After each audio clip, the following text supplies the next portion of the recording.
Omwanchu muligiriria bwa televisioni ya Ndizi TV. Mbiyamona sukoira chinsa chao na kuligiriria televisioni yao na mbegemo yomunwa mweke usi.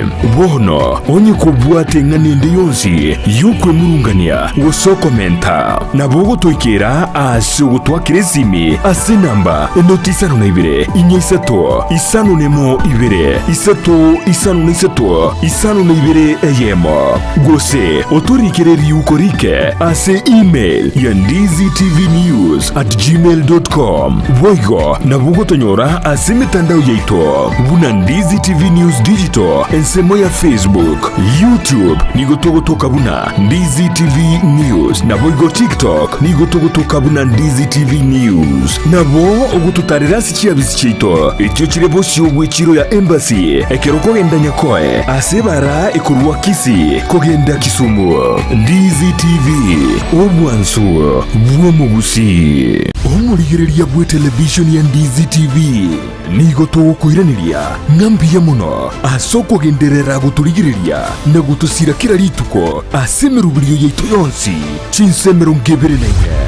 Bono, onye kendegia korekanire aseke nyurukiao ekiotagete utumanye asubwango mono abwonda isi veke nambeye asesemi yao enoti isano na ibire inye isato isano nemu ibire isato isano na isato isano na ibire eyemo elioto akere nabasaki baito baikasuri na kubeko roboti ubwo asembeo emesa yamangana maya ya Ndizi TV nereyo kwa bekire simi yao ime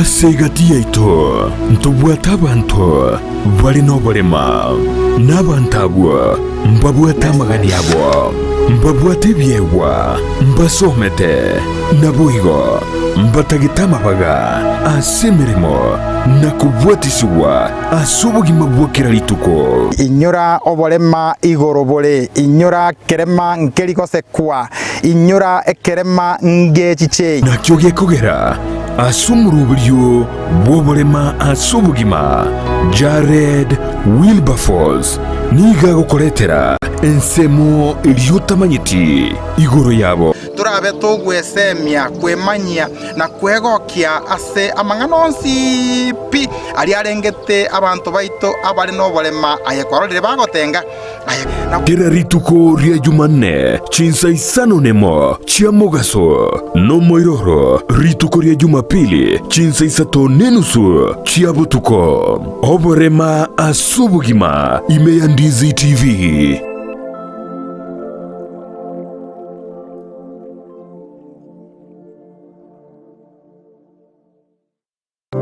Ayumwanju wegeta sini kia Ndizi TV na bogo tubwate wetera senjera yomtandao ya www.ndizitv.net ili kutuligireria na boigo usonje mirubiri yeito chinsemero ngebere nenye nyaranka na bogo sonje wetera sesimi yao yakoboko laptop smart TV iliyo wegokie Ndizi TV obwanso bwomugusi.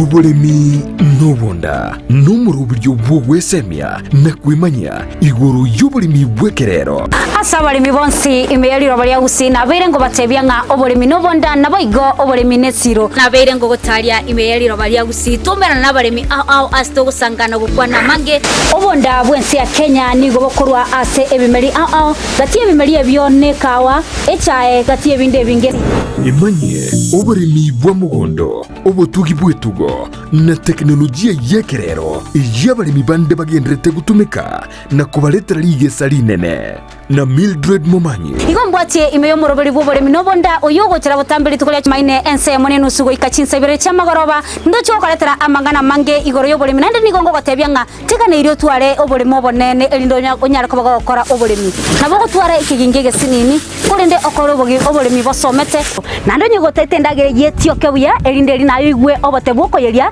endagere yo niganeti egetunguo kole para igochigwerete nganyare boyekire chinsaga oboremi nobonda Jumanne chinsa ibere cha butuko no moiroroye ritukuria Jumatano chinsa isano ni mocha mugaso na Mildred Momanyi. Naro producer yane mbwati twende baka somole mimbo boli na ki akora mabera ya nyara kubaga gwansa iga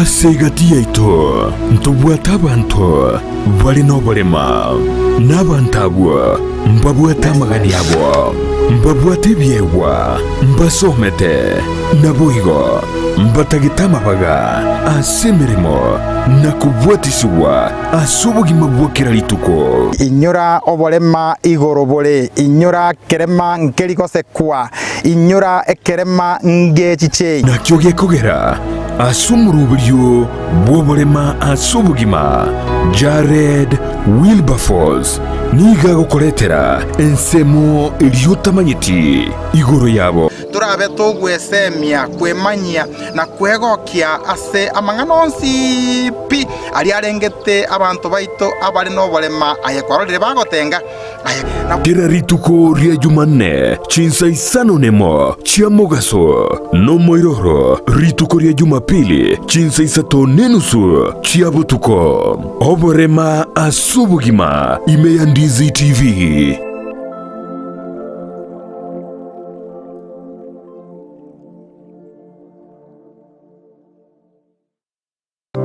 Ayumwanju wegeta sidi kia Ndizi TV na bogo tubuate wetera senjera mtandao ya www.ndizitv.net ili kutuligirelia na boigo kusonja mirubili yeito chinse merongibiri na nye nyoranga na bogo sonja wetera sesi miao ya kuboko laptop smart TV ilio wego kie Ndizi TV obwanso wumagusi.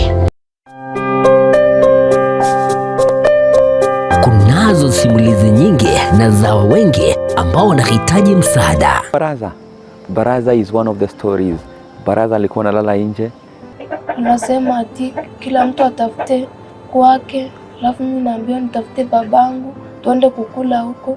Alirudi kucheza mpira kama kawaida.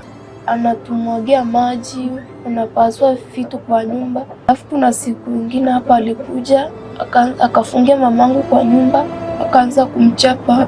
Tazama Save Alive kila Jumatatu na Ijumaa saa 12:30 jioni ndani ya Ndizi TV. Tubadilishe maisha.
ya na boiko ore andosia soberete ekeruchera girikide ka emerongo chitikete kide merongo ibirinde ya mochi ke chinsenye echubutuko bualero yote to kwakira wampia moro kigima igotwa chikora beke bihandiamo maete ekertokora mangana yesenjira ya vajuo igo wikatura rubiria ebintu bitu kigimana koenekia na kirgeto bya kigima elinde tomanye gosoa asumuru byo bwekeumbu entunda ya kabere muna nagote bya boli tangani niko tugwata bageni asenjira yo mutandao abana basaba ke bagokina balese university abo bagenderete gukora kiskuru na bego kwenekia na kibakoreta maonchorio se ebinyoro bya story ebo na se serikali ngima tinta gitu gukora kingaki ekiagara kiza cyedo cyarire niko mbwate cyumba Ruto nigakore county ya Nandi ebo nigale nursing student kurwa University of East Africa Baraton University oyo ngo mwandiri baga elinde anyare go gutokwanira nimbwate Omwansa igare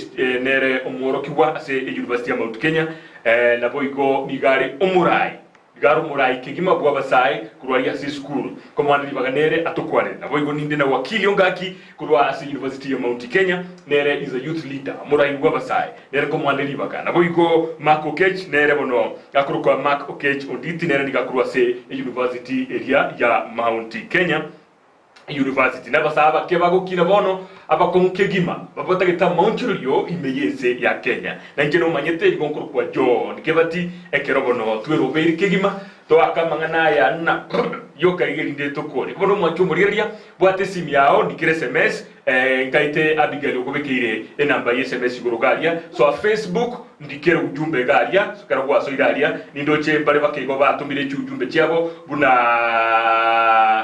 Eric Osoro Rafael tunaingia kizungu ndio tuanze bya kabisa bono ko chitorgo chige Swahili yake na boige gesungu igari usota igwe bigie dictionary yao nyibekange kigima ekiagara we are ready. Ladies and gentlemen, karibu sana somo weke umbu tundeye enkonkegima. We are with students, university students. Karibu sana wageni wangu wa siku ya leo. Let's start from Nandi County, Chepchumba Ruto. Please, you are very welcome. Na hebu kidogo, can you introduce yourself ndio watazamaji wa Ndizi TV waweze kujua tuko na nani kabisa in your own language.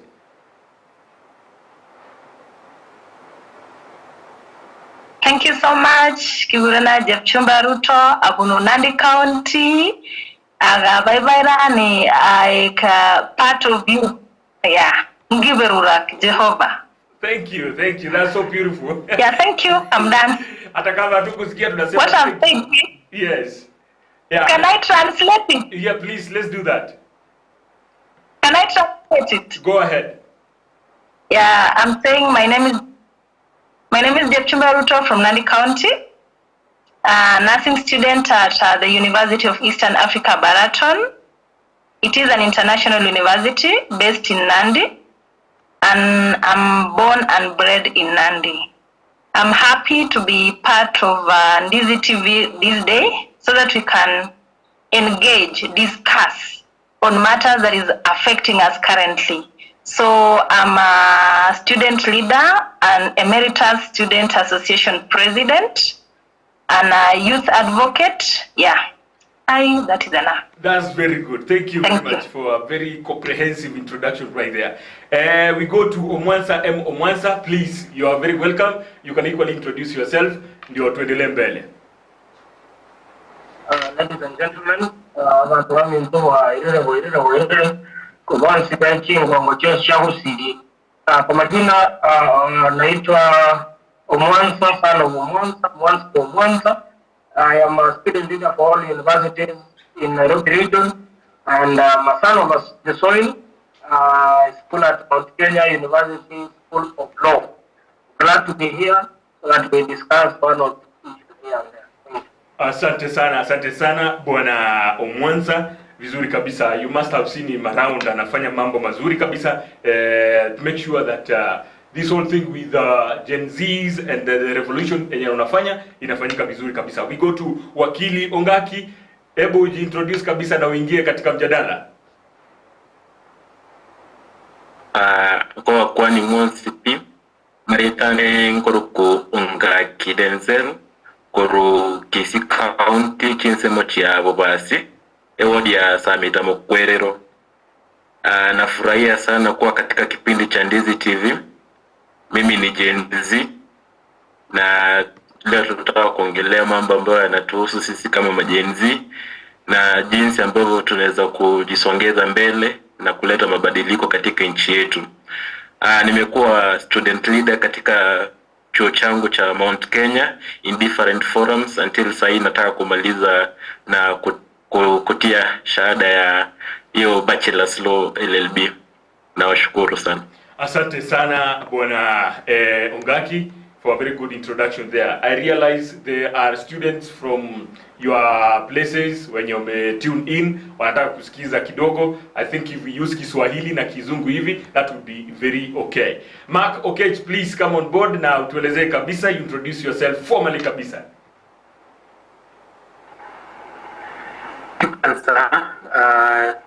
Naitwa Mark Okech Onditi kutoka Nyamusi Bokeira.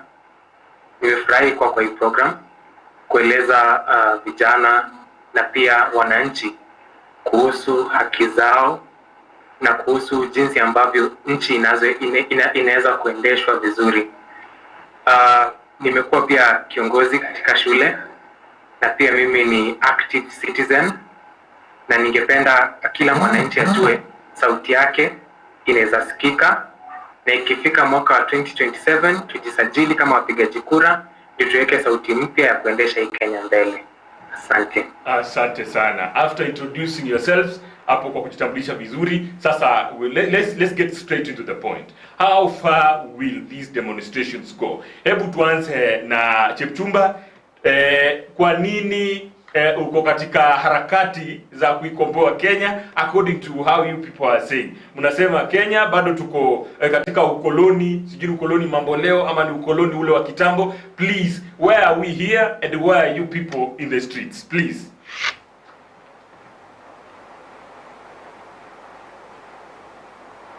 Unmute, please. Unmute. Unmute ndio. Yes. Okay, so first, thank you for this opportunity, and then first things first. So, why are Gen Zs on the streets? Yes. The reason is because tuko na grievances mingi. We have so many things that we need to be addressed by this government. We need a government that is accountable. We need a government that implements the policies that are supposed to be implemented.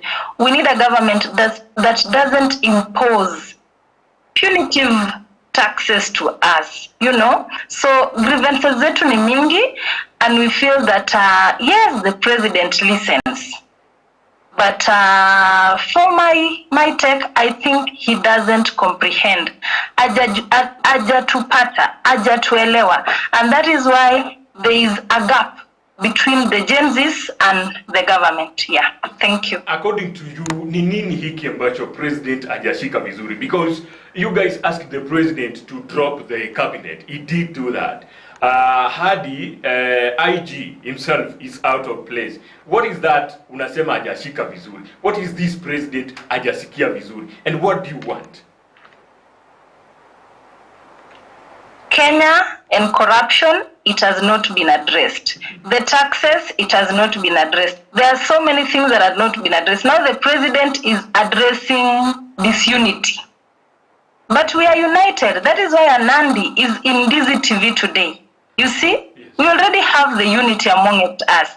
And the president is addressing something that is neither here nor there. You see? Yeah. Okay. That is why we are not happy. We are not really happy. When you don't address what we really want, issues of corruption, unemployment, high taxation, you know, yeah, and such kind of, yeah. Asante sana. Omwanza, you have been in the forefront kabisa. I have seen you in the media, perhaps in the streets too, saying President Ruto must go. Why must President Ruto go? Because he has barely been in office for 2 years. Why can't you give the president time afanye kazi yake ndio within a given time hiyo yenye constitution imempa ndio mjue atafanya ama hawezi fanya? Just one question. He has been in office for 2 years. And how many years are remaining before he goes home? You are talking of the CS? No, the president. You said we are talking about Ruto must go. He has been in the office for 2 years, and it's remaining like 2 or 3, or let's say 2 years remaining before he goes off. So, if we are to give him time, the chance that he has been in the office, what has he done? Nothing, absolutely nothing. He has done nothing apart from looting left, right, and center. He has done nothing apart from making our lives more miserable as young people. He has done nothing but making lives of the youth of this country hard and more harder every day. So we as the people, we are very sad. We are very sad. We are very angry at him for what he has been doing. If I can just mention briefly the issues that took me on the street, and the issues why I say, when we say Ruto must go, yes, to me, him as a person who is Ruto should go home. But when we say Ruto must go home, tunamaanisha kwamba ufisadi, tunamaanisha ukabila, tunamaanisha opulence, tunamaanisha hizo vitu zote zienda na yeye nyumbani, because he is the face of corruption in this country, because he is the face of ill doings in this country, because he is the one who has made our lives tougher and tougher every day. So when we still must go home, we mean that that him as a person and his friends that he has been protecting, that he has been working with, they should all go home. That is what we mean. Mr. Mwanza, hizo vitu zote unasema, they did not start yesterday when the president got onto power. The president, barely 2022. You people did not become jobless barely 2 years wakati president ameingia hapa. Why didn't you people come out nyakati zingine za wakati President Uhuru alikuwa hapo? And you realize umeuliza amefanya nini for the last 2 years. He told you wakati waliingia kwa afisi they got empty coffers. Yaani waliingia wakapata there is nothing, hakuna pesa huko. So ndiye ameweka mikakati so that he gets money through taxation na vitu zingine ndio apate pesa afanye kazi. Why can't you give him time a generate revenue kutoka kwa watu? And you didn't become jobless yesterday when the president got into power.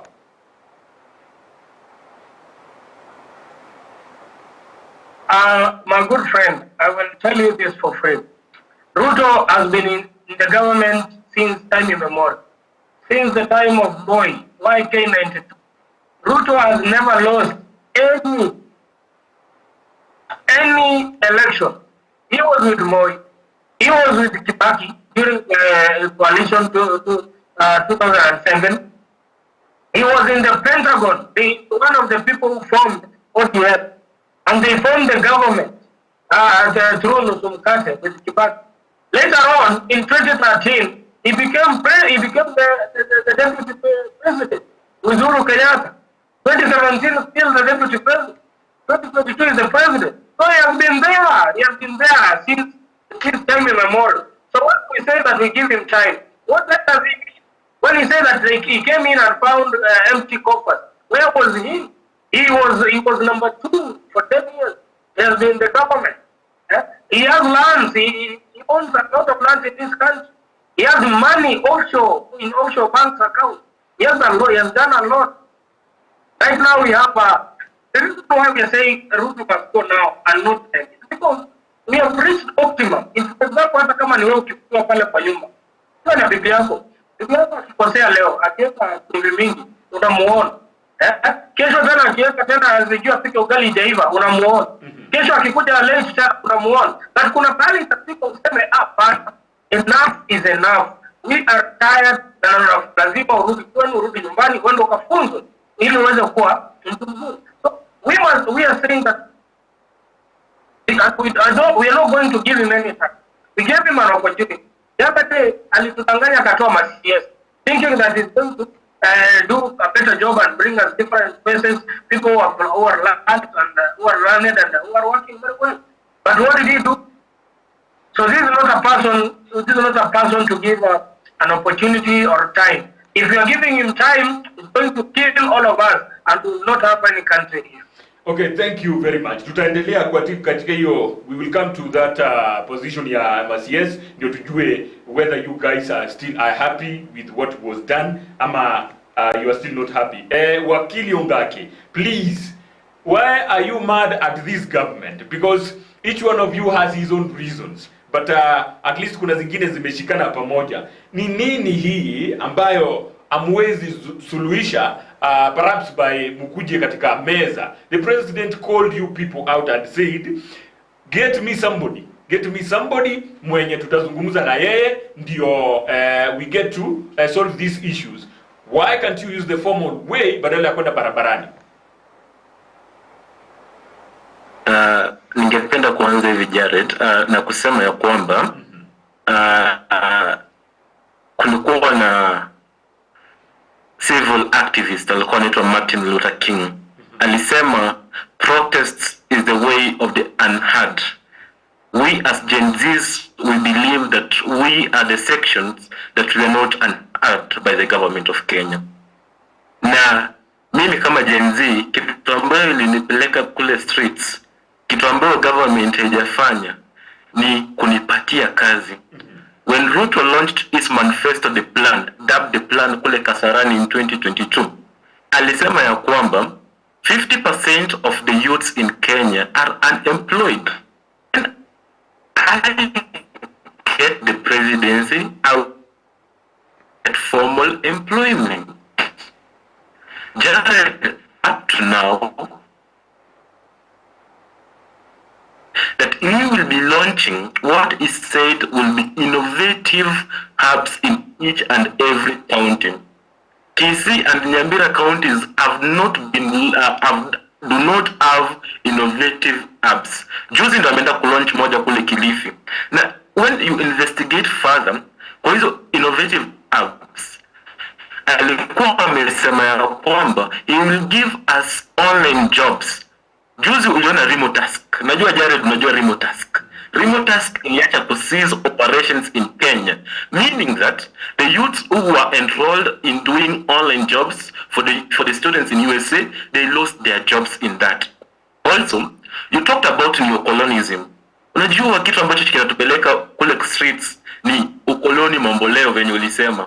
Ukiangalia vizuri, when the parliament was voting for the financial bill, if you are keen, uko kwa Galleria National Assembly, there were representatives of the Congress of the United States of America. How was it kuja ku benchmark? They came to oversaw their bill that was headed by the IMF and World Bank imepitishwa and has gone through. Also asked about how long can this protest go? Jared, I want to tell you something. This protest will go for eternity if William Samoei Ruto will remain in power, because we believe that protest ndo ile kitu anya huyu msee atusikize huyu president. Because wakati tulia protest mara ya kwanza, we said that this is a punitive bill. You saw that he called the chairperson of the public of the budget appropriations committee, alimwita kule status, and they started amending some things touching on bei ya mkate kushuka, the fuel levy thing to go down. But we went again to the street and said we do not want amendments. What we want is the bill to be rejected in totality. Again, you saw alitusikia because we are the masses who went to the streets. Then he told the parliament that even if umepitisha hii kitu, I will not amend it, because this is the power of protest. Tutaendelea kuenda streets until this person now gets up and start performing to what we expected his manifesto to do. I guess I've answered your question. Thank you very much. I'll come back to you. Wacha tukuje kwa Mark Okech. Mark, protests are very common online. If you go to space right now, you'll get around 10 to 15 spaces watu wako wanaongea. And these people, generally young people.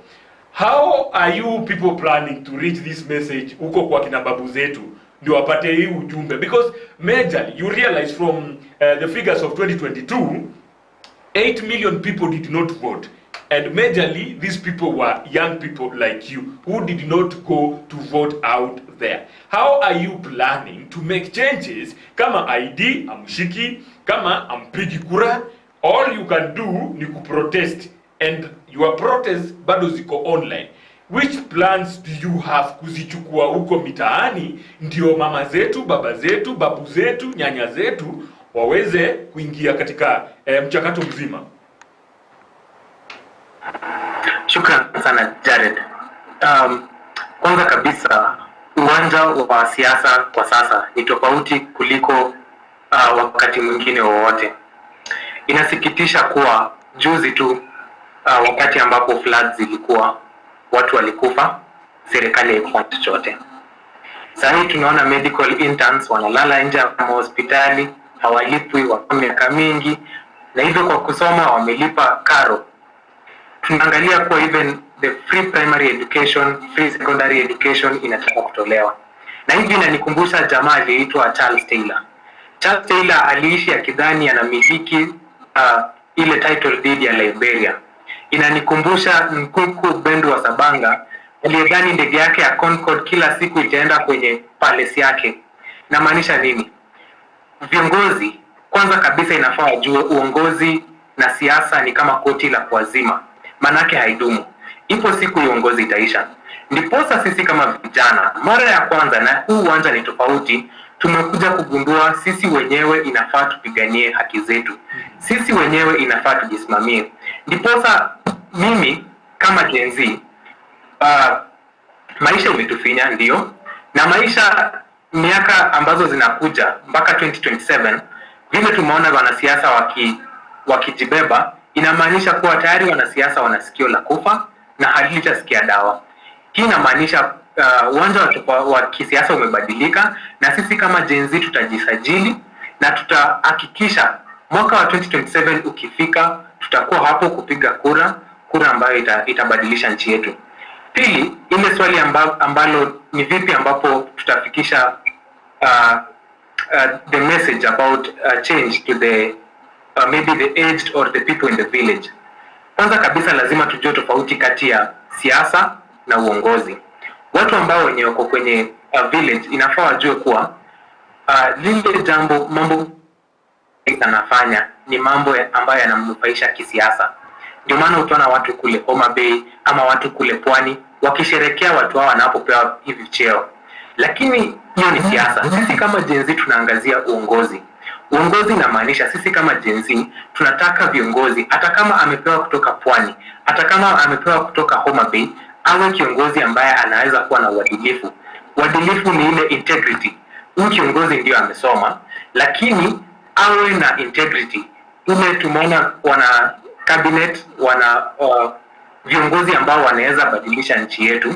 Viongozi kama vile Tom Mboya ambaye pengine alikufa kabla ya wakati wake. Tunataka viongozi kama wao. Sisi kama Gen Z tunapigania wale kila mtu, na this information itafikia watu kwenye village pale ambapo sisi kama wana Gen Z tutaanza kujisajili, kwa sababu tayari tunajua the majority of the population in this country are the young people. Tukijisajili tuweze kupigia kura watu ambao wanaweza leta haki katika nchi hii, inamaanisha pia tutaweza kusaidia wazee kwenye villages na pia wazazi wetu. Shukran. Asante sana. Mbio mono kigimomo achumo ligeria ebo television ya Ndizi TV ogendrete go ligeria ekero toliga igana borki wabe chi university togende kwa regular mangana agencies kusaye abasaye beke goligia agencies ndenda so akaharia as a Facebook. I want to read a few comments right there, and then I also want my SMS phone hapa nisome zile zenye zimekuja. Jeria Kerubo listening from Manama Baharin Kingdom all the way to my home Kisii County, Kanimbo Mwakiage village. Na webuli baye is okay. Agatabasamu Ilungeri and Mamo Mwabo Biamono Kigima Ruth Nyabuti watching. Rafael Obwogo live from Kisii Biamono Kigima anasema mpaka tamati. Kirandi Dennis, thank you very heavy. Lewis Masese anasema Chipchumba Ruto from Paraton University representing us very well. Chipchumba Ruto ozing wisdom. We appreciate our student leaders for their much concern. Asante sana. Those are some of the comments zenye zimekuja Facebook na uko kwa YouTube zenye zimekuja. I am about kusoma za SMS but kidogo I have to go back to Chepchumba. Chepchumba, I know unanisikiza.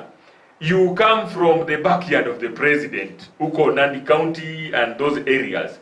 I'm just assuming it's President Ruto.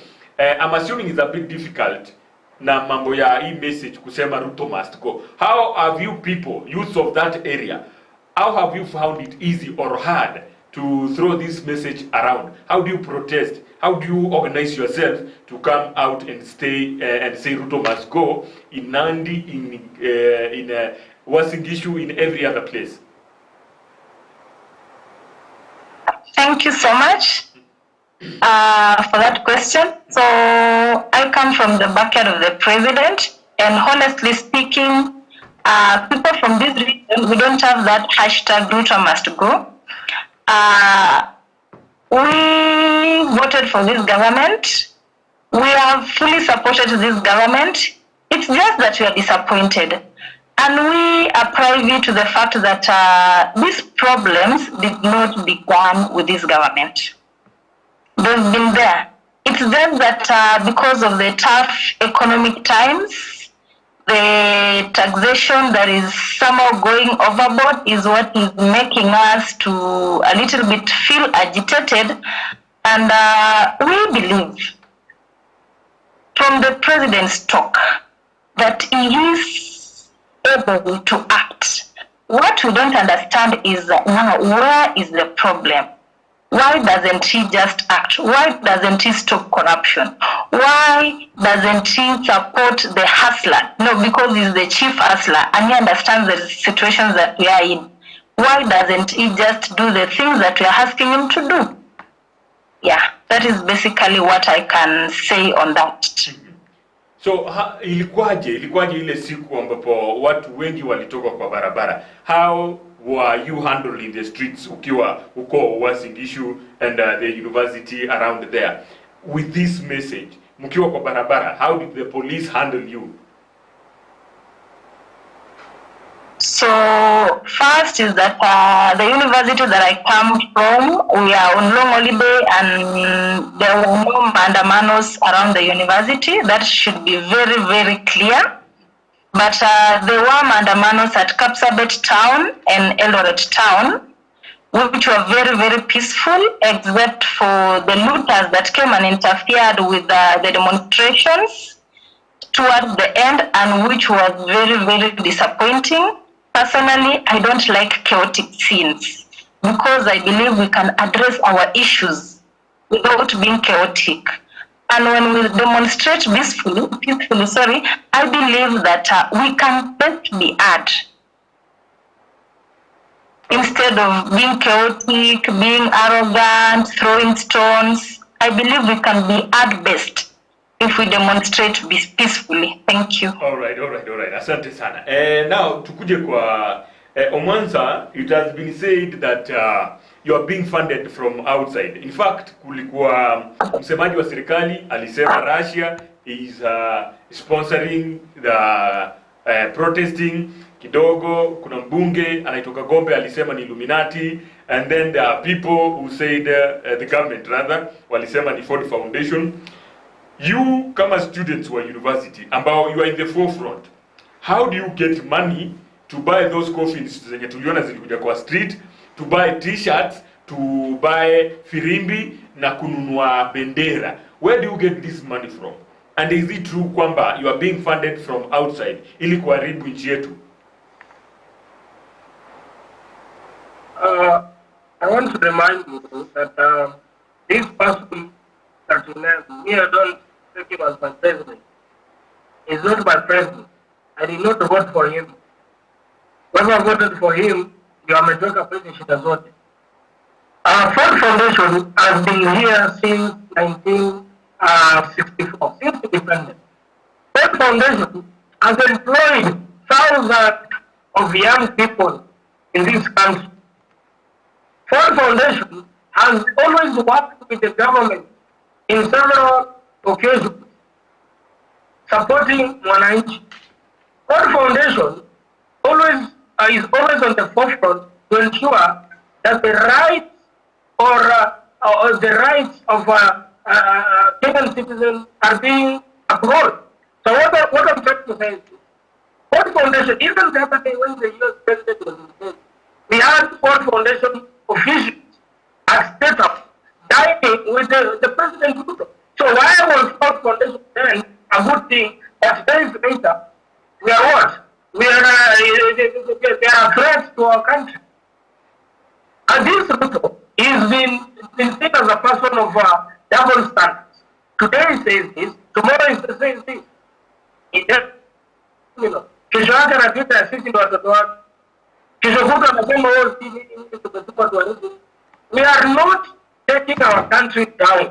What I'm saying na kenye ninasema kila mtu asikie ni kwamba we are doing the third and last liberation.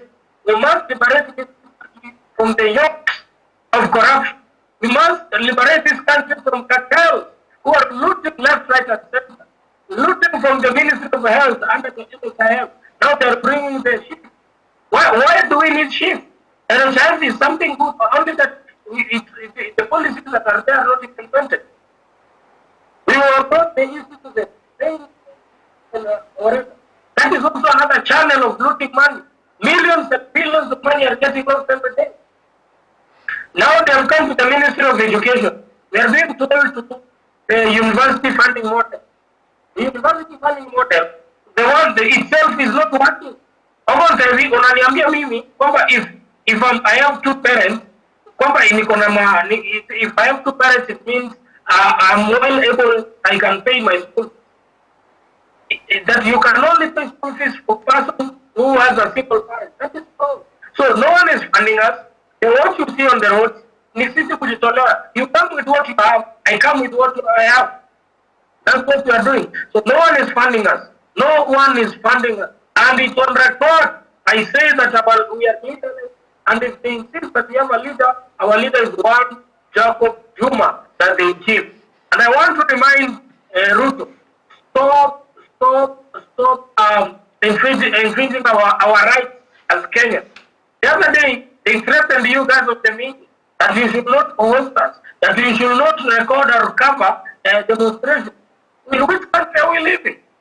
These are some of the threats that were during the campaign in 2007 and 2017 or 2013. You threatened the media that if they're going to air out this, you will recall their license.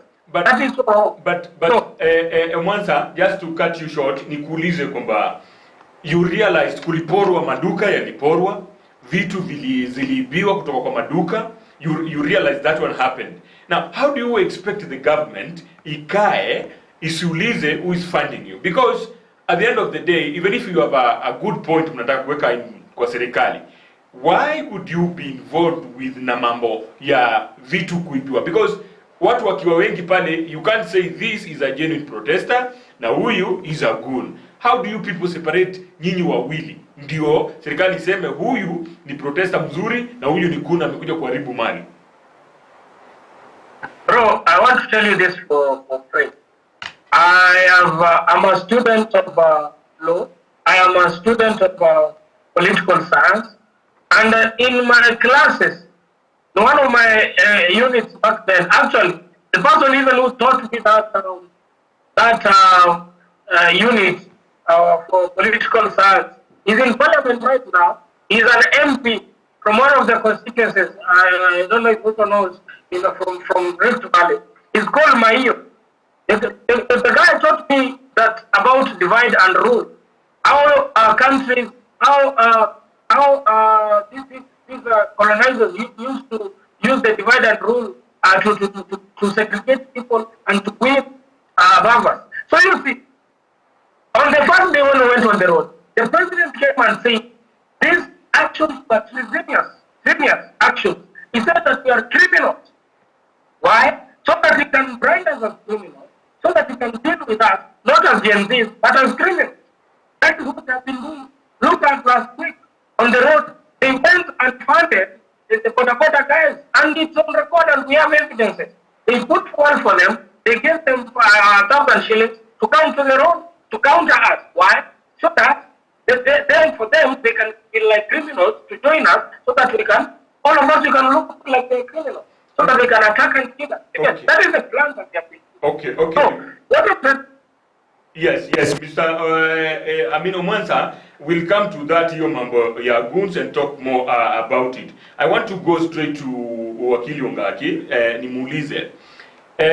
Why is your problem the president? Hii ni swali imetoka kwa Victor Sultan Obanyi, anauliza kwamba ask the panelist, their major ama number one has been President Ruto. Do you think if President Ruto akitoka, your problem will be solved? And then on top of that anauliza, how are you, how are they, ambao ni nyinyi, sure kwamba the next president mwenye anaingia atakuwa mzuri kuliko huyu mwenye mnataka atoke? So I don't know whether he's still around. Ongaki, do you hear me? I can't see you on my screen, ndio maana nauliza hivyo. Okay, Ongaki, please can you answer that question kwamba kama shida ni President Ruto akitoka, je, kutakuwa ni solution? Ningependa urudie swali lako kidogo, ulikuwa na shida kiasi. Hebu urudie. Okay, let me wacha nirudie swali. Victor Sultan Obanyi from Facebook anauliza, niulize kwamba your major problem has been President Ruto. Do you think the exit of President Ruto will be a solution to this country? And then, how sure are you that whoever will come in as the next president atakuwa with the same problem? First of all, to answer that question, I will just say that the problem has never been the person William Samoei Ruto. The problem has always been the President William Samoei Ruto. The person holding that presidency post is our problem. So, sir, wakati tunaenda kwa street, we are not fighting Dr. William Samoei Ruto. You are just fighting President William Samoei Ruto. Because when President William Samoei Ruto appeared and said that he was going to run for the presidency of the Republic of Kenya, he promised this and this and this. The cost of living is going to reduce. But what did he do 100 days after election? He increased the cost of living more than his counterpart, who was President Uhuru Kenyatta. Again, to say, if hopefully, sisi kama majenzi venye tunafikiria tutamtoa by 2027, the next person coming in will learn from the mistakes of President William Samoei Ruto. In that, yeye ametolewa. I will not do the same mistake that William Samoei Ruto will have, so that I will succeed in this race. Ukiangalia, even Murkomen Kipchumba apologized because he saw what the masses had requested, na apologize. The same thing is happening right now with President William Samoei Ruto. He has started to shift. Amanza kuangalia that indeed I've not been performing well, I've not been doing in regards to the manifesto that I had offered to the Republic, to the citizens of Kenya, and I have to change. Ndio maana unaona sahi amanza kuleta what is called a broad-based cabinet, of which myself, I'm happy to see technocrats, the likes of Akina John Mbadi coming into treasury, even though John Mbadi is not a proponent of trickle-down, bottom-up economy based. Hapo naona kutakuwa na shida, but it's bringing something that is called oversight in that cabinet, because it's coming from the left side of the parliament. Is going to make sure that there is oversight, our money and our coffers will do as what is expected. Also to jump in and support what Omwansa has said on the new university fund. Ukiangalia the new model of the university fund ilikuja ili kusaidia universities ambazo zilikuwa na shida za kifedha. Ukiangalia university kama Moi University ilikuwa na shida za kifedha. Ukiangalia university kama Egerton ilikuwa na shida za kifedha. So hii model ilikuwa inaangalia jinsi hizi chuo za kujitafutia fedha na kuwa independent, zisitegemee the treasury. But it became so discriminative in that it is not affordable. Right now I can tell you a simple course of bachelor's arts ile tulikuwa tunalipa 12,000 per semester, sasa inakimbia 76,000. Who can afford that? Ukiangalia right now law as a course we used to pay 18,000 up to 46,000. Sasa imekimbia 236,000 per semester. Who is going to afford that? This is why we as comrades from all over the country, we say that we are going to reject this financial bill, and I'm very sure in the coming few days ni kitu ndio tunataka kuangalia na we are going to tackle it, bear on it. Thank you. Okay. Another section 2 ya hiyo swali ilikuwa how sure are you kwamba the coming president, just in case we are talking ama 2027 atolewe through the constitutional way, ile ya kupigiwa kura atoke, meaning kwamba systems have to be put in place to ensure that whoever comes in is a better one. What plans do you Gen Zs have in terms of putting systems right, ndio mwenye ataingia hata kama akikuwa very weak, so long as the systems ziko vizuri, he will not be as the one you are complaining about?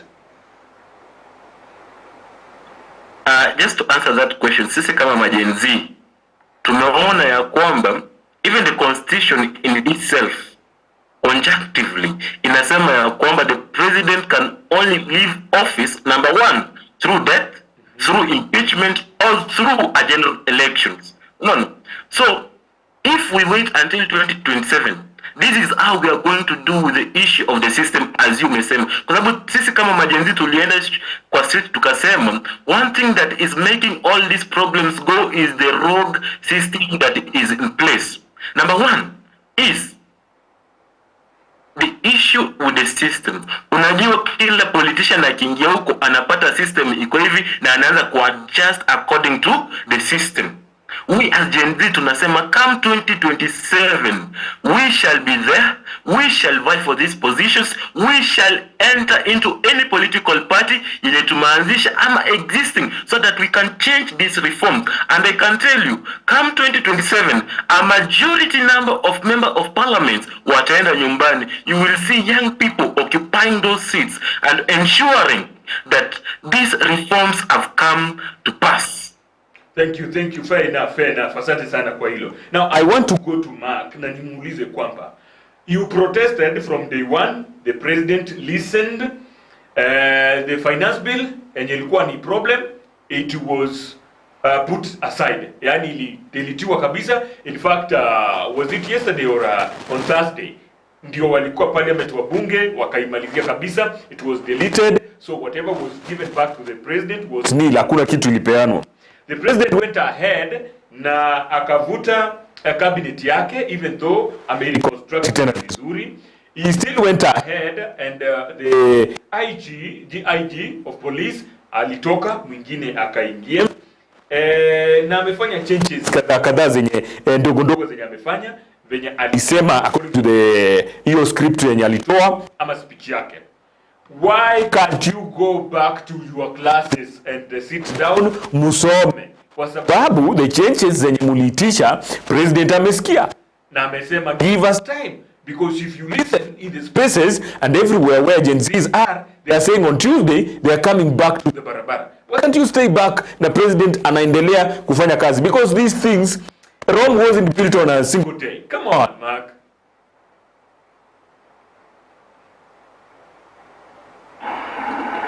Shukran sana. Kwa kimombo wanasema if it shits like a dog, runs like a dog, walks like a dog, then it is a dog. Si mara ya kwanza tunasikia wanasiasa wakitupatia ahadi, na hizi ahadi zao hazijawahi timia. Kwa mfano tuliongelea ile finance bill ikatolewa, lakini speaker ashasema wakati ambapo members of parliament watarudi bado kupigia kura ile finance bill. Ya pili tunaangalia ile cabinet yenye amereconstruct, watu ambao amenominate. Kuna watu tayari ambao kuna maswali, kuna wale ambao tayari wamepatikana in corruption scandals before, na kwa kweli ndio rais amejibu, lakini hajajibu swali la wanajenzi. Rais amejibu swali lake la kisiasa. Vile Ongaki alisema, Martin Luther King alisema, haki ya kuchelewa ni sawia na haki ya kunyimwa. Kitu ambacho rais amefanya ni kuchelewesha tu haki ya wanajenzi. Na sisi kama jenzi tunahisi kuwa haki yetu imenyimwa. Ndio, wakati ambapo tuna protest, lazima pia Wakenya wajue tuko madarasani, kwa sababu kila mahali utasikia Gen Zs are educated. Gen Zs wakikaa chini watakwambia kuhusu katiba, watakwambia ile finance bill ina nini. Lazima tukae chini tusome, ndio wakati ambapo vile Ongaki anasema 2027 itakapofika tutakuwa tuna present not only any random Gen Z, kwa sababu pia katika parliament yetu tumeona kuna Gen Z wakati saizi, kuna Gen Z ambao wako kwa parliament, kuna Gen Z ambao wamekuwa kwa parliament lakini hawajai deliver. Lakini ikifika 2027 tunataka tuweke Gen Z ambao watadeliver. Tunaona kama ule kiongozi wa Law Society of Kenya Moni anapewa fursa kuwa katika serikali, lakini anapoona kuwa si vile inafaa anakataa na anasema hata serve in that position. Hao ndio leaders ambao tunataka. Hatusemi sisi kama Gen Z lazima tukue viongozi, hapana. Tunasema tunataka uongozi ambao una uadilifu. Ukikumbuka Ufaransa wakati Marie Antoinette alisema if bread is expensive try cakes. Na hiyo wakati France ilikuwa inaruliwa na the monarchical system ambapo kuna ufalme, ambapo mimi nikiwa mfalme, mtoto wangu kijana atakuwa mfalme. Hakuna mtu yote angeweza kukubaliana kuwa ipo siku ambao vitu vitabadilika, lakini vitu vikabadilika na Napoleon akakuja akakuwa kiongozi na akabadilisha pia nchi hiyo. Viongozi vile nilivyosema hapo awali, wasipobadilika kuanzia sasa mpaka 2027 lazima wakae ange wakijua hiki kizazi cha Gen Z kwanza kina majority of the numbers, na itakapofika 2027 hiki kizazi kitaweza kubadilisha mambo.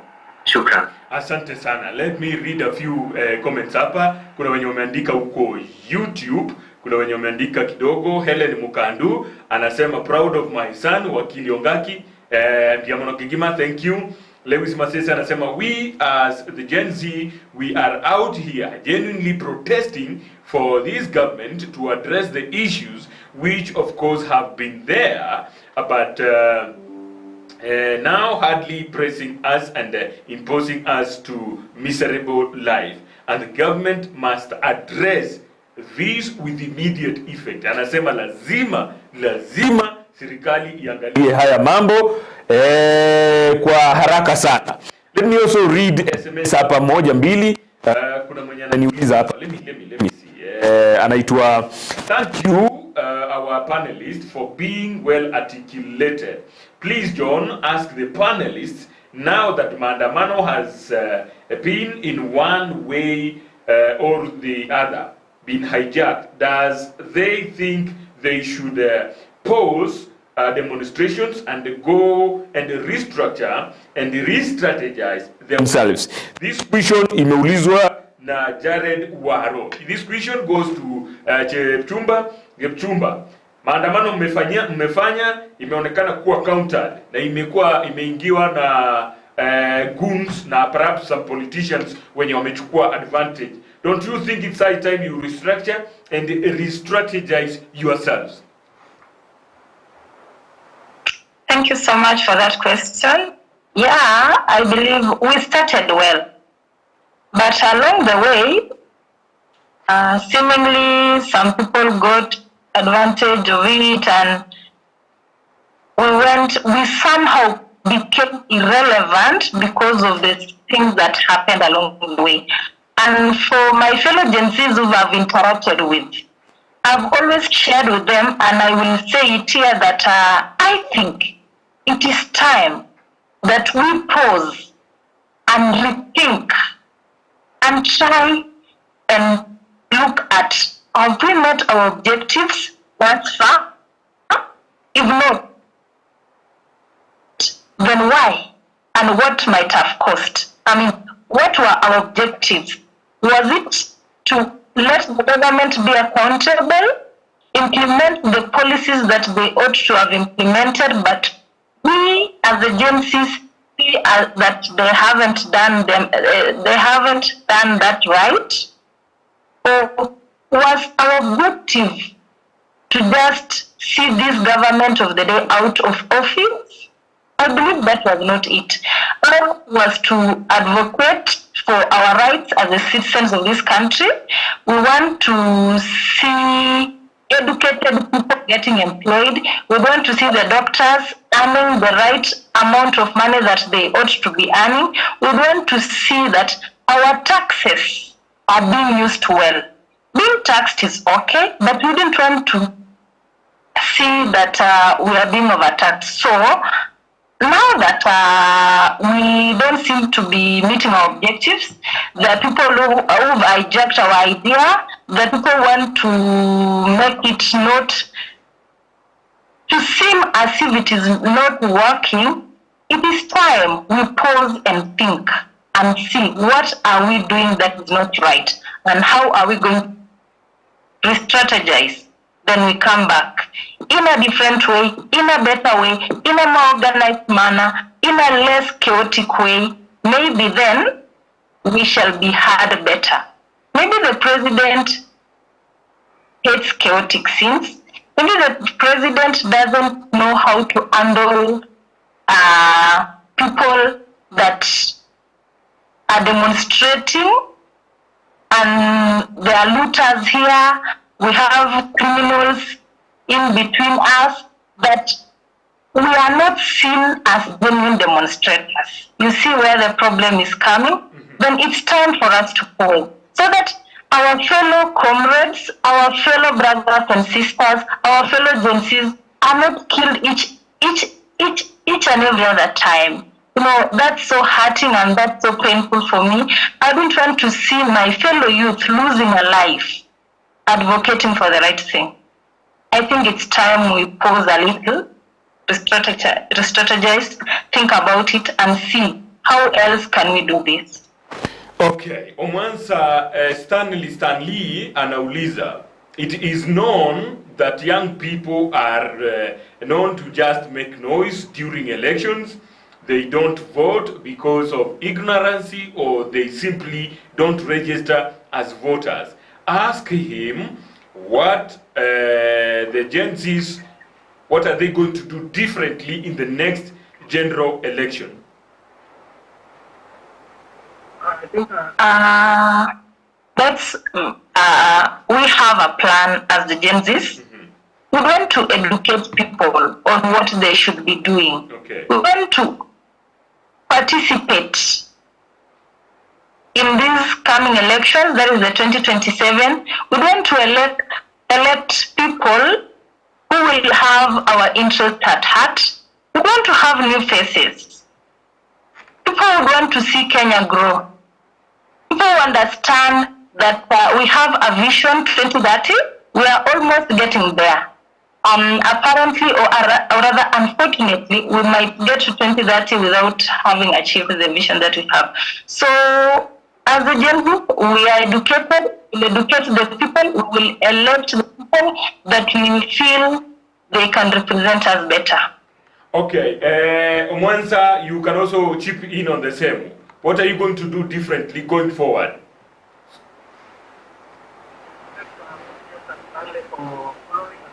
Omwansa, sija kusikia vizuri. I don't know your mic kama iko on kidogo.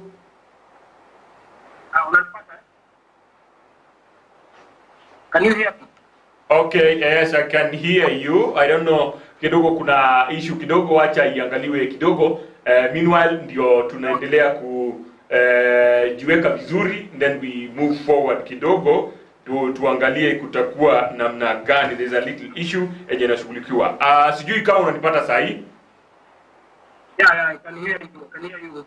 Okay, sijui producer niangalie sauti yake, uiongeze kidogo ndio tuangalie.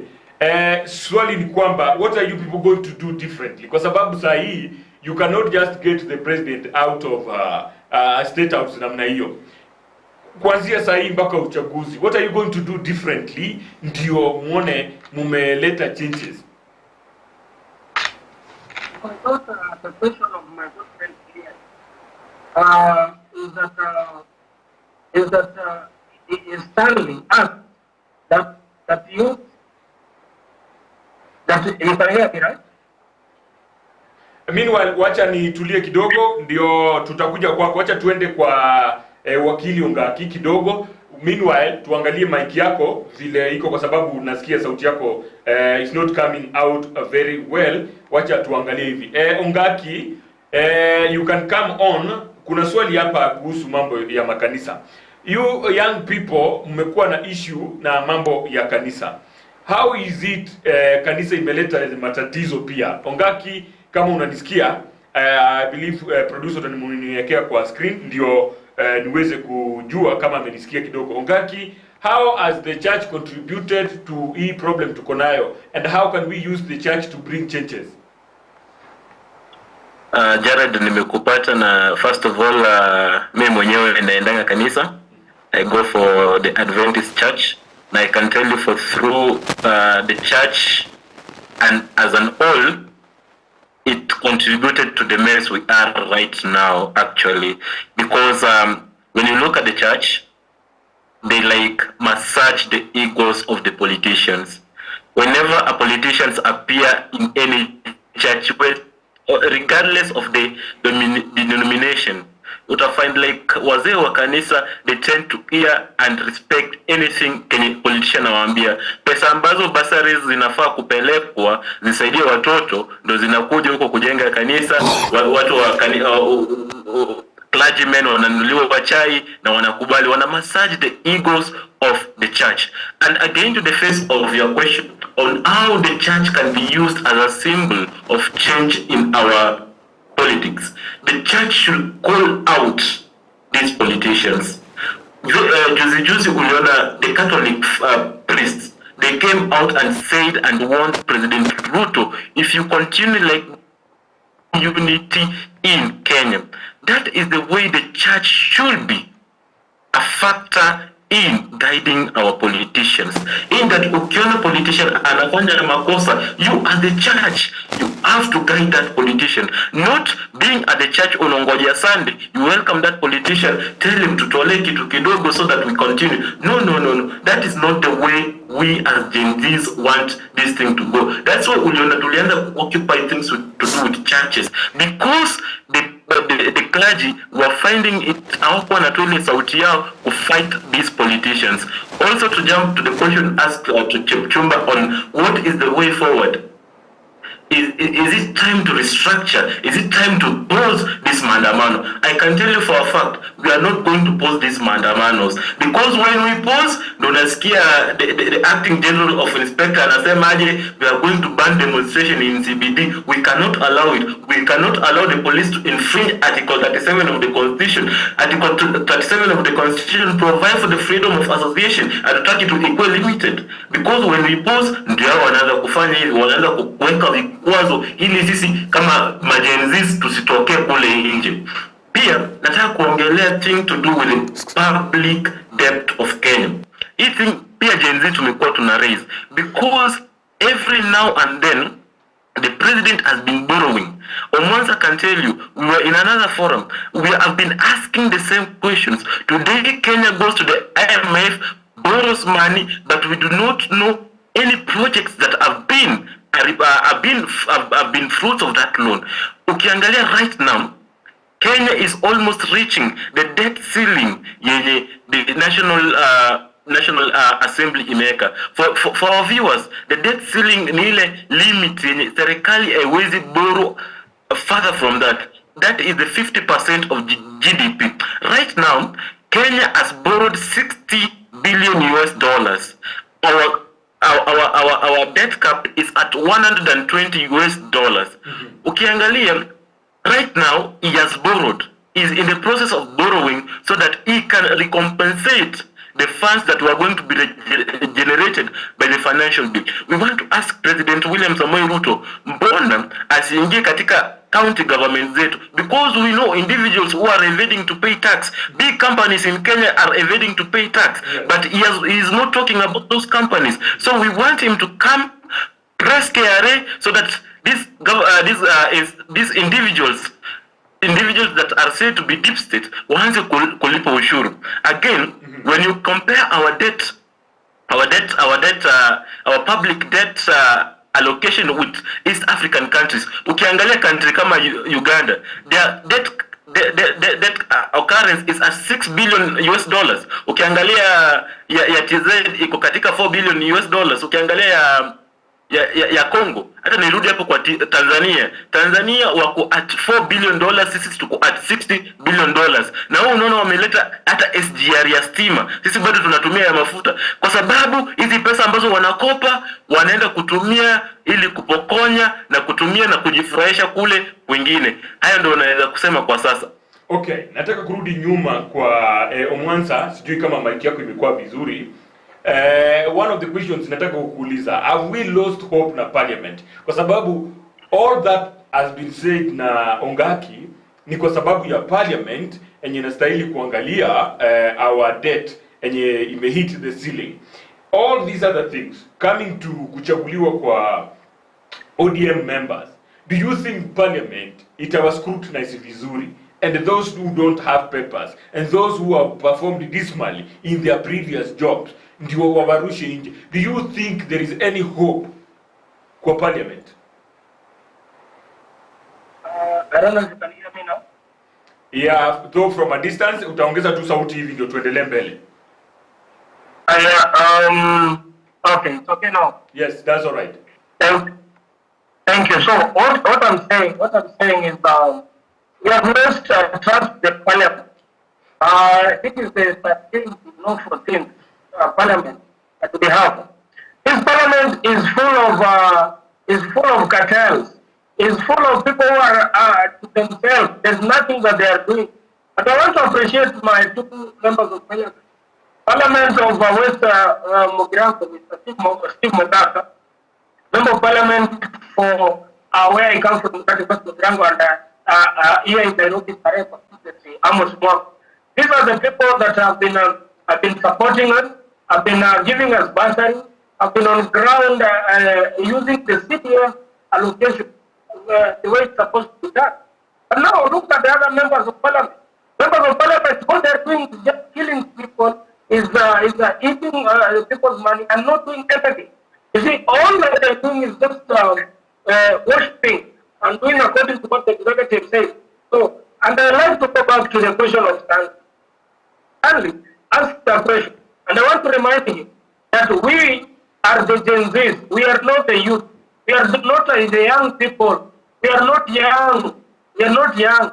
During the times of my great-grandfathers or grandfather, at a time like this, you will never find somebody at my age on national or international television like this, you see, speaking out and giving out wisdom, pumping wisdom to our people. It will not happen. But now, look at the Gen Z. We are planet. We are beneficiaries of the free education of Moi Kibaki. You know, we are the beneficiaries of the Matiang'i, KCSE, and the KCPE. The examinations that were free from cheating and all that. So, we have lost trust in the parliament. But again, that's why we want to have the IPC. Then from there, one after the other, we will have the next course of action. We have succeeded. Anasema kwamba sisi kuongea yetu tu peke yake hapa kwa radio, kwa mitandao, nini. So if it was less talking, why is it that inaleta job in education na wapea wasiwasi? Why is it that the finance bill was withdrawn or was rejected in totality? If only that you are talking. So maybe Kenya nataka kusema kwamba, and I'm telling everyone in this country, that it will continue. That 2027 will be the only one of the outstanding elections that we've ever had in this country. The biggest number of voter turnout will be high. We are starting to do voter education to our people. We are starting to, and we are demanding, by the way, we also want to change the issue of having a voter card. As long as you are a Kenyan and you have an ID, you should vote. There is nothing that should stop you from voting. You don't need a voter card for you to go and vote. Because if those systems that they use, they're the ones that they use to rig, and they're the ones that make most people don't even come out to vote. And also I want to remind them, these are also issues that we have. Tuko na vijana wadogo, na najua wengine wanatoka kiti. Yes. September wanaingia university. Hao vijana wanafaa kutoa help, but hawana IDs. IDs are taking forever. An ID, how is it that an ID takes forever to come? But a voter, at the same time, we need to change and fix this country one after the other. He can kill us, but he cannot kill all of us. He can save us, but he cannot save all of us. And he cannot stop an idea whose time has come. Asante sana. Mark, how can we hebu ongelea kuhusu polisi? Kulingana na the numbers we've been given by the non-governmental bodies, wamesema around 60 people and another 60 lives 60 lives have been lost na 60 people hawajulikani walipo. What can you say, how did the police handle the whole situation? Kwa wale ambao walikuwa huko nje, how did the police in fact the whole thing to do with police, what can you say about it, and any changes utafikiria police wanastahili kufanya in the coming days wakati you are expressing article 37 of the constitution? Shukran sana. Kwanza kabisa ningependa kusema kuwa polisi before wafanye tendo lolote they often get instructions from above. Yeah. Which means is a trickle down from still the leaders. These instructions zenye police wanafanya, the abductions, the killings, most of which are instructions from the leaders. Which is why, in order for us to solve these problems, we have to have leaders who have the heart for the people. We have to have leaders who consider us. Kama kwa sahi kuna mtu yote anadhani kuwa kuna mwanasiasa ambaye amebadilika ama atafanya vitu tofauti, pengine tunaweza kuwa tunadanganya kabisa. The only solution that will be is us electing people who have heart for us. If you are electing someone who is allegedly shot someone, if you are electing someone who killed someone, if you are electing a looter, we cannot expect a different outcome from them. It is like expecting a snake. Wanasema mtoto wa nyoka ni nyoka, lakini sisi tunapigia wanasiasa kura wakiwa nyoka na tunatarajia wazae sungura. Haiwezekani. Ile vitendo ambavyo wana polisi wanafanya ni from instructions from above. Moving forward, sisi kama wana Gen Z lazima to ensure tumeweka wanasiasa ambao watatusaidia, wanasiasa ambao wataconsider that kila mtu according to the constitution, we the people, we have our voices and our voices deserve to be heard. Kwa sasa hivi kuna a division ile ambayo Mansa alikuwa anasema divide and rule, lakini division ambayo imejitokeza sasa ni between the political class and the normal citizen, which is why 2027 might be one of the most critical election, whereby there will be the political class which is well financed and there will be the class of the citizen which is not financed but has numbers. When that time comes, it is a rallying call to Gen Zs. Let us not forget the blood that has been shed. Let us not forget how politicians have washed their hands with the blood of the youths. The time is nigh for us. In order for the police system to be changed, it has to start from the leaders who give instruction. In that, if a police on his own volition decides to shoot someone, then indeed action can be taken. This cannot happen when you have a judiciary, ambayo ni tasa, an impotent parliament. We cannot have an executive that is suffocating and expect also the police to function well. So all this has to be solved from the crucial point of election. Let us not elect leaders who have done atrocities before. Then in the middle of their term, we start pressuring them to become good again. By the time we are electing them, we knew who they were, and now the time is nigh for us to decide that we are going to elect competent people who have a good track record, and people who are going to consider our voices. Thank you. Okay, there are a few questions here. Alafu kuna Oyolo Edith anasema well articulated Gen Zs, asante sana. Frank Smith anasema I like the panel today. Wakili Ongaki, a bright future ahead in Lego career. Another question here. The ongoing demonstrations all over the country has witnessed destruction of property, both public and private, that equates to millions of shillings, closing down of business that has seen people lose jobs. Question ni kwamba, do Gen Zs take responsibility? And if no, why? If yes, what are they doing to prevent what is happening? This question goes to Chepchumba. Chepchumba, hii maneno, hebu zungumzia hiyo mambo. Do you take responsibilities ya the properties that has been destroyed? of course, we don't take a responsibility because we are not the ones destroying people's property. Thank you so much for that question. Yeah, I'm saying we ain't taking any responsibility because we are not the ones destroying people's property. We are not looters. We are just the best people who are visualizing the Kenya that we want, and we are advocating for change.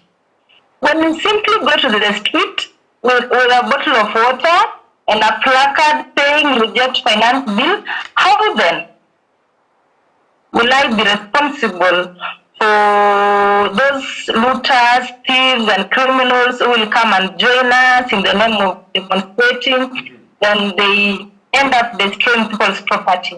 And that is where we now call upon the government, who should be there with us, to protect people's property, and not to tear gas us and to see us as criminals. Asante sana. I want also to... Thank you. That is what I can say. Okay. Wacha niweke swali lingine hapo. Time yetu is about, we are left with 10 minutes ndio tumalize. So nataka kukimbia kwa maswali zingine zenye ziko hapa kidogo ndio tuone ni vipi tutamaliza. Let's talk about SMEs. Serikali inaweza tumiaje SMEs ili to make sure that most youths wametoka kwa barabara. Let this question wacha ni direct kwa Omwansa, serikali inaweza tumiaje small businesses to make sure, kwa sababu the president yesterday alikuwa Mombasa and Malindi, and today alikuwa Kwale. He's going around making sure kwamba kuna internet na mambo ya vijana kufanya vitu kwa mitandao. Hiyo itasaidiaje vijana? There are so many young people who are being produced from universities and colleges every other year. Hiyo peke yake ya mitandao, can it solve the problem? No. You see, this Ruto is talented in life. He has a career. He has a soft spot in giving false promises. He has a good and blessed lying tongue that he uses to tell us stories. Huku mtaani Nairobi kwa nini yetu utasikia ukiambiwa hizi stories za Java. Stories za Java ni hizi, unasikia mko hapo mnapiga tu vitu zenu, unaongea tu vitu unajua tu haziwezi make sense ama haziwezi come to happen. This guy, during campaign, he made us believe that when he will be president, man, we will have heaven on earth. He made me believe that when he will be president, a personally need to put a job, I will have a good earning, and my kids will live a good life. But what is happening right now, the reverse is true. Alisema tusakia kuchini mama mboga, bodaboda, sahi, japo nionyesha mama mboga hata mmoja amesaidia. Nionyesha watu bodaboda amesaidia. Nionyesha kwa vijana wenye ametusaidia. How has he helped us when he's tripling university fees? How has he helped us when he's putting taxes left, right, and center that we can't do our own business? We, people of the SMEs, young people who are starting doing our small businesses here and there, tax tumewekewa, pesa tumewekewa mingi sana, hadi huwezi survive. Ukijaribu kutoka kwa kanjo unapata kuna hii kile, ukitoka hapa hata unapata kuna hii. That is what we are going through as a young people. And that's what we are asking him. Why is he taxing us? Why is he doing this? I mean, he can have austerity measures to reduce the budget. What is doing? You saw in Bungoma, the governor used billions of money to buy flowers. Really? I know at some point the late my governor of Nyamira County, Nyagarama, used billions to make a very simple gate. A gate that myself nikienda huko na comrades watatu kwenye tunakula vizuri tunaweza itoa tuweke chini. Use millions of that. And that is what we are asking. Accountability of our resources. So why should he always say that you can rob but you will never rob a naked man? You cannot rob a naked man. So sahi shule ametukazia. Tukikuja kwa biashara ametukazia. So where does he want us to go? So I think the best he can do, number one, reduce those measures. Taxes reduce them. I'm not as it was complete for a young person. You see that in Nairobi, well, the governor also is not doing well, but kuna kitu alifanya mzuri. In Nairobi, when he came in, we campaigned for him, and we say, the first thing we'll do when you come to governor, please, toa kuizi nini charges za kupiga picha kao, filming and photography and all that. Every day, siku yote, hata Sunday, is come to CBD Nairobi. Thousands of youth are there taking photos freely. Something that was not there in so time. Okay. So such things, because they film that, they put on YouTube and they get money. Those are the things that you want him to do. But what is he doing? Is he listening to us? No. He's only hearing us, just hearing. He's not listening to teachers. Those are some of the things that we need to do. Also let him look about education. Let him support us. Let him give us opportunity. When you finish like the NYS, you see when you go to NYS, you do that. You're always taken to stations work. So why do you take youth NYS, but you cannot take graduates from campuses? Okay. Yes. Those are some of the things that we need to think. Thank you. Asante sana. Wacha nirudi kwa Ongaki, vile time inaenda sana. Process ya kuleta IBC to place started. President alisign ile bill. Sasa imerudishwa kwa parliament and the names for commissioners zimeekwa, zitaanza kujadiliwa in the coming week. Do you think recalling wabunge itakuwa ni solution? Kwa sababu I've listened to spaces and everywhere young people are swearing that Mungu moja hivi hiyo ikikuja tutawatoa. Do you think that is the solution? Kwa sababu at the end of the day watu ni wale wale.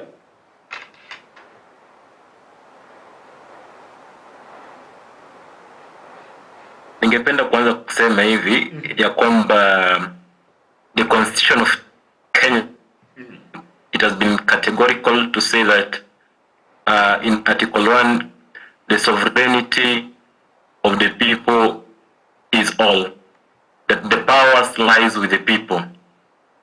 So if today I want to remove my member of parliament, for example, Innocent from Bobasi, I will have to collect signatures from all wards in Bobasi constituencies. Yes.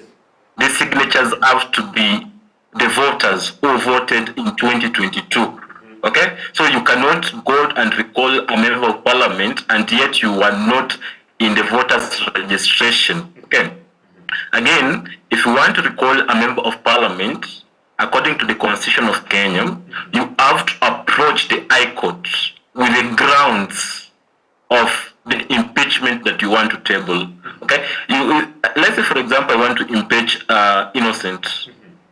Innocent, I cannot say that he voted no or yes to the finance bill. That's the main reason that I want to impeach Innocent. That cannot hold water.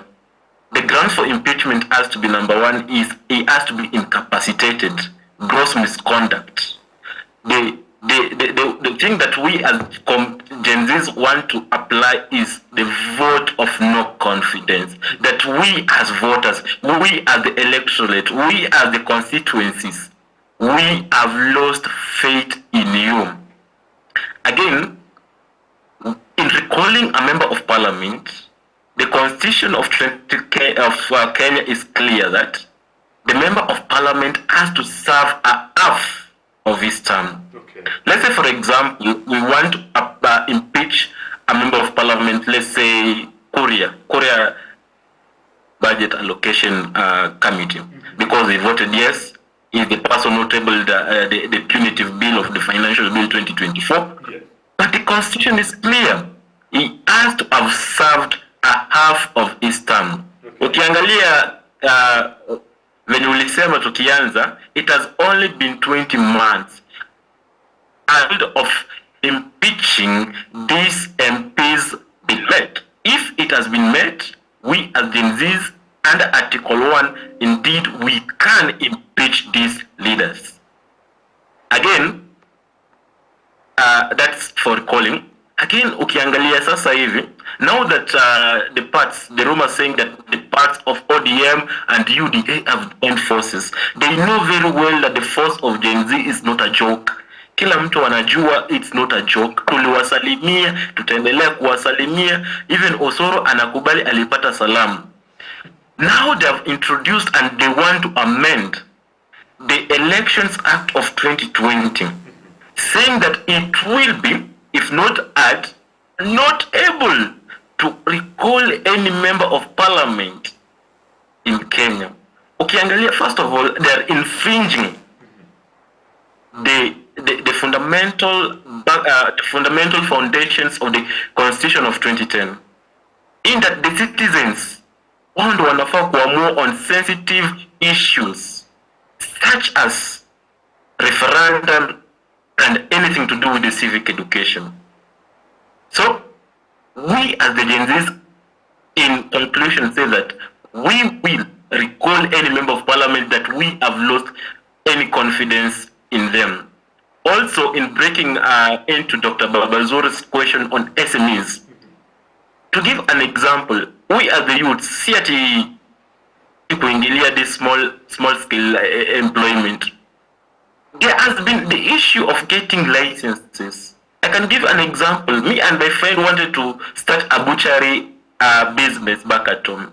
But when we approached the municipality of Ugembo town, walituambia that this and this and this, things that will never add.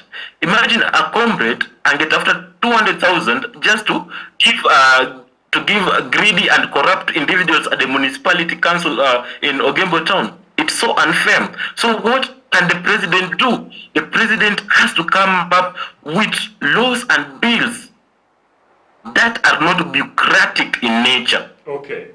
Again, just to conclude, yes, on the issue to do with comrades. Comrades, Dr. Babazuri anaweza kuambia comrades wamekufa wengi.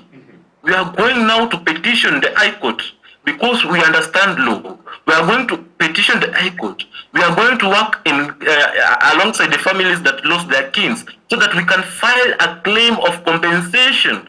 If the family of Baby Pendo was compensated, even the family of Rex Masai will be compensated. We as Gen Zs will say we will never tire, we will never retaliate until they compensate all the lives that were taken in the brutal hands of the police. Thank you, Ken. Okay.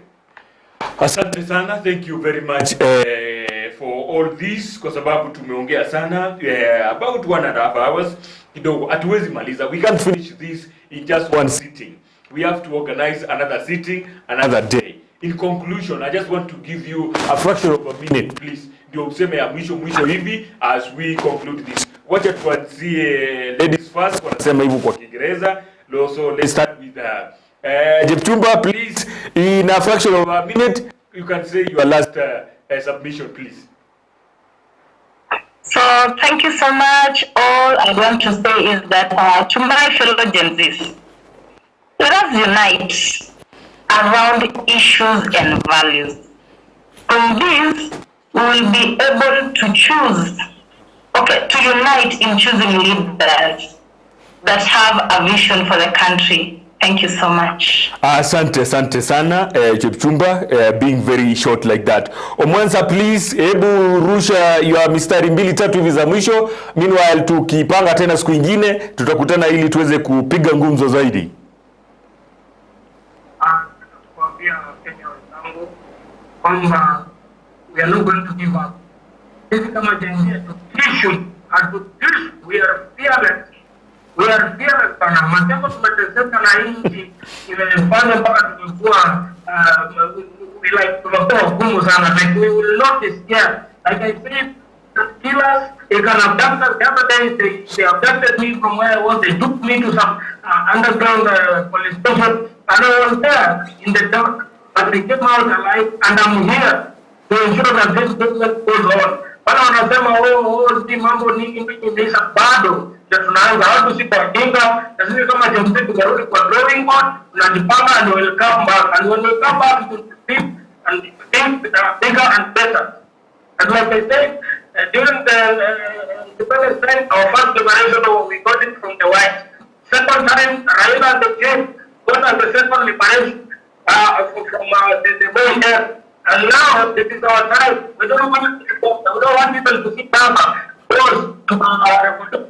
We don't want to see the segment puppets. We don't want to see anyone who will try to bring us down. And we are here, we are being led and the spirit of the unknown. That's why we're leaderless, but he said that we are formless. I want to remind them that Abraham Lincoln once said that you can lie to all the people sometimes, and sometimes you can lie to some people, but you will never lie. You will never lie to all people all the time. Yes. It's time we can finish and be there, no matter what. Asante sana. Mark, tafadhali hebu rusha mistari kadhaa hapo 2-3 just to be precise ili tumalizie hii maneno then tuone itakwaje. Shukran kabisa. Najua usiku huu watu wengi ambao wametusikiza ni watu kutoka Kisii na Nyamira, na najua kwamba wameona the reason mbona 2027 Omwanza akisimama pale ama Ongaki ni viongozi ambao tunaweza wapa fursa. Wanasema Vox Populi Vox Dei. The voice of the people is the voice of God. Hata Chepchumba pale naona ametabasamu akisimama kule pia wampatie, kwa sababu ni wakati ambao umefika wa vijana kuleta mabadiliko. Ningependa kukumbusha kwa ufupi tu wakati wa Moi ambapo kulikuwa na wezi sugu kina Wanugu wa Shosho na Rasta. Wakati huo maisha ilikuwa ngumu. Vijana hawakuweza kujisimamia. Hatutaki turudi wakati huo. Vijana wa sasa wameamua hawataibia mtu, lakini watasimama kwa haki yao, na naomba tusimame pamoja, na itakapofika 2027 tusisahau majina kama Omwanza, majina kama Ongaki, majina kama Chepchumba. Shukran. Asante sana. Wakili Ongaki, tafadhali tumalizie wakati tunaona time imekwisha kabisa. Kwanza nataka kuwashukuru kwa kutupatia forum kama hii ili sisi kama Gen Z, sisi kama ambao tunataka kuweka hii government in check, tupate forum ambao tunaweza kutoa mawazo yetu kwa enzi wetu ambao wako Kisii na Nyamira. Kwanza ni kusema kwamba 2027 it will not be as usual. 2027 itakuwa vibaya. Tutaamka asubuhi na mapema. Umetuita sisi ni content creators. Hiyo siku kwa hiyo line come August tutaanza kutengeneza content kwa hiyo line ya kupiga kura. 2027 we are going to ensure Gen Zs tumeingia tumevai kwa hizo post na tuko sure because we have gotten the eye, we have gotten the ears of the nation. Pia tukienda kwa nyumbani kwa constituencies zetu tukisimama, they will give us the vote because we are not like them, we are not like the leaders they used to be electing. Also sisi kama Gen Zs, because the opposition has been compromised, sisi kama Gen Zs tunafaa to act as the opposition until 2027 and put the government in check. Also is to be informed. Very soon kutakuwa na bills ambazo zitakuwa zinapitishwa, isikuwe ni finance bill ambayo tutakuwa tunaangalia tu. Let us be informed in everything that happens in parliament. We are not sure, even ukiangalia kwa agriculture there are things that they are passing informed. Also is mass education. Let's inform the Gen Zs at home. Let's inform the boomers generations at home. Let's inform the Gen X. Ukiangalia sahi Gen Zs wameanza to translate the constitution in shame. Hizi ndio mambo ambazo zinatufurahisha sisi kama Gen Zs. Na kushukuru John kwa kutupatia fursa hii. Asante sana. I want to take this time and say thank you very much, the four of you. You've been very mmekuwa kwa moto kuanzia mwanzo hadi mwisho sahi. I want to thank you very much for giving us this opportunity of speaking. In fact, kuna wengi from this other side of the country wenye wamepata kujua zaidi what you are up to, why you are in the streets, and perhaps what inaenda kufanyika between now and 2027. Let's do this one again another time. So by sahi nimeona imefika 8 minutes past 11 na time ya usiku. So I want to say thank you sana. Hadi siku ingine. Asante sana. Byona bano mwancho murigereria oba television ya Ndizi TV magara bengi yando jichi achiri jita kaisano na isato igore chinza isano chabo tuko yondo twakambia mona singi twado tegerano nyatwage ndo muntu gwege songo rero twade kitaba sana baro bubere chegeri kabisa baigwe na kintu biko genda bia igo no mbia mono kigima wikana chinga gichinde ekera turachukuro birio nde bweke umbu wiki gocha turarete bana siasa babire iga inde to kwarira mange ngaite na somo chi SMS chao na challenge YouTube na boigo na somo challenge Facebook ugali. So I think we are even bia tole kabisa bia kigima. Until next week same time, producer ito akoro kwa Abigail Nyanchama, sign language interpreter ni garenge Lydia Mose na boigo producer banere balinka bange ntobwate oyo korkwanga ne Stanley kabisa. Ondie Kigisairo, he was here, and then of course Mbaka oyo gotabana ki ipo siku zidishania baki weekend. Adios.